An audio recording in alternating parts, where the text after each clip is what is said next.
Bonjour à tous et bienvenue dans le JT. Ce sont les vacances, alors on est dehors et je vous donne rendez-vous ici dans le pays de l'Orient pour les itinéraires graphiques. Il s'agit d'un grand rendez-vous artistique autour de l'univers graphique contemporain. C'est gratuit et ça se passe dans 4 villes autour de 8 lieux d'exposition.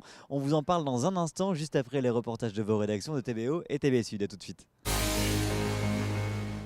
5 tonnes 4 pour 9,5 m de haut, voici le futur clocheton de l'église Saint-Saturnin de Sarzeau. Dans quelques instants, il va venir compléter la structure de l'édifice.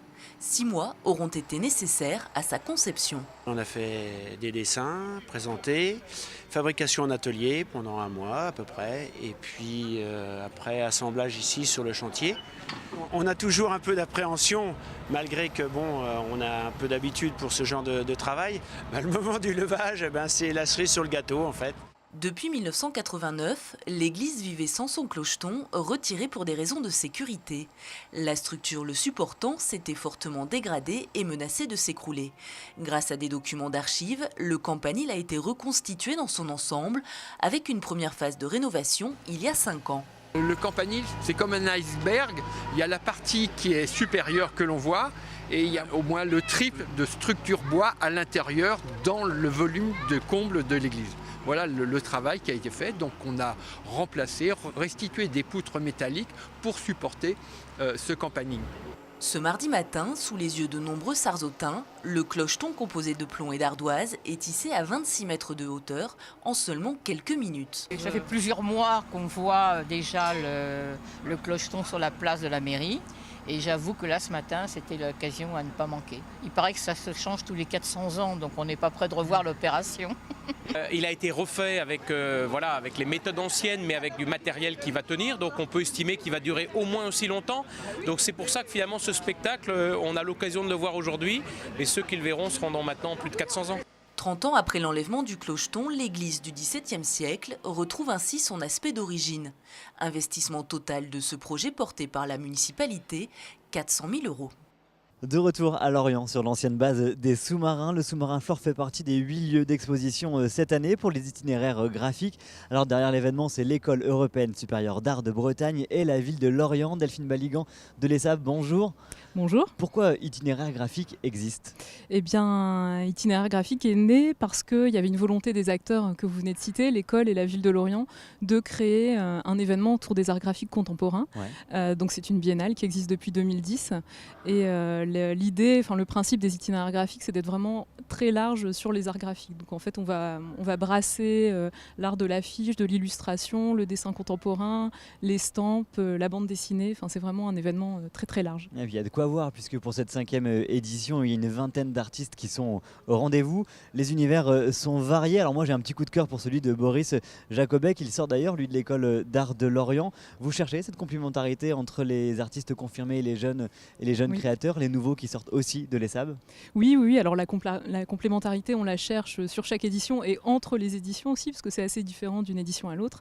Cette année, on a confié la direction artistique également à un ancien étudiant de l'école, Frédéric Mallette, qui a fait ses études à peu près en même temps que Boris Jacobec.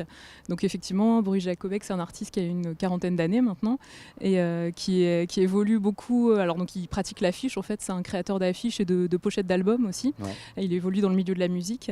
Donc il expose cette année à la galerie du Fawédic et il est le créateur aussi du visuel de l'événement 2018. C'est lui qui a créé l'image que tout le monde peut voir décliner sur les affiches sur toute la programmation. Alors, la galerie du Fawédic, c'est l'un des lieux emblématiques des itinéraires graphiques, c'est le lieu l'orienté, mais les expos nous amènent aussi du côté de Quimperlé avec Olivier Garot.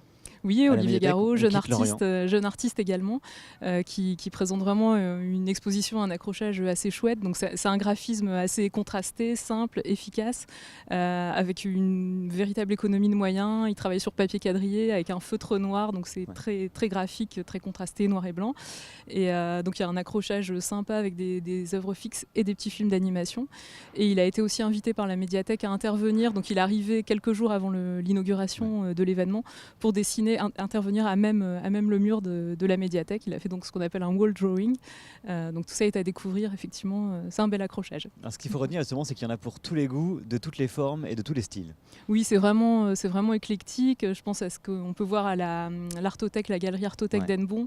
On a un univers très coloré, très onirique, avec des créatures qui évoluent comme ça dans des milieux un peu incroyables. Donc c'est le travail de Maëlle Nozaïque qui côtoie le travail de Damien de Roubaix, à nouveau en noir et blanc, quelque chose de plus sombre, très référencé par rapport à l'histoire de l'art. Ouais. Donc effectivement, il y en a pour tous les goûts. Donc là, ce qu'on vient de citer, c'est donc un univers vraiment graphique, mais on a aussi par exemple Alan Esther, un artiste japonais qui a sorti le dessin du papier et qui travaille avec du fil en fait. Donc quelque chose d'assez différent, très fin, très subtil. Donc plein de choses à découvrir et notamment ce nouveau lieu d'exposition.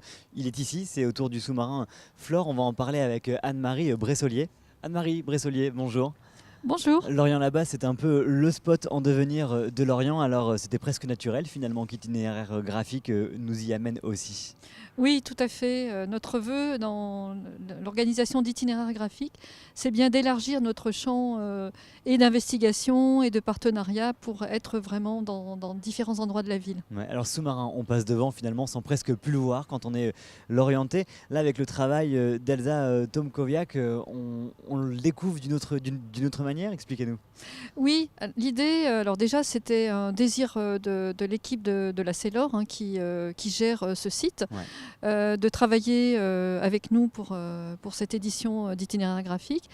Et Elsa Tomkowiak est une artiste qui travaille à Nantes et qui est habituée à faire des installations monumentales se jouant de la couleur. C'est quelqu'un qui aime vraiment particulièrement habiller de couleur les édifices sur lesquels elle travaille. Et là, en fait, Elsa a travaillé sur une autre thématique qui est le razzle dazzle, qui consiste à faire des camouflages. C'est les techniques de camouflage un procédé historique de la ouais. Première Guerre mondiale. Et donc, sur cette inspiration-là, Elsa a proposé cette œuvre qui enrobe, qui habille la flore. Cela permet finalement de revenir ici, si on connaît déjà les lieux, de les découvrir différemment également. Oui, complètement. D'autant plus que ce site de la base commence à traverser justement des champs au-delà de son aspect historique, patrimonial et militaire. Maintenant, et nautique, maintenant la culture commence à aussi pointer le bout de son nez. Alors ce lieu, comme d'autres à Lorient, sont emblématiques de la culture du pays de Lorient.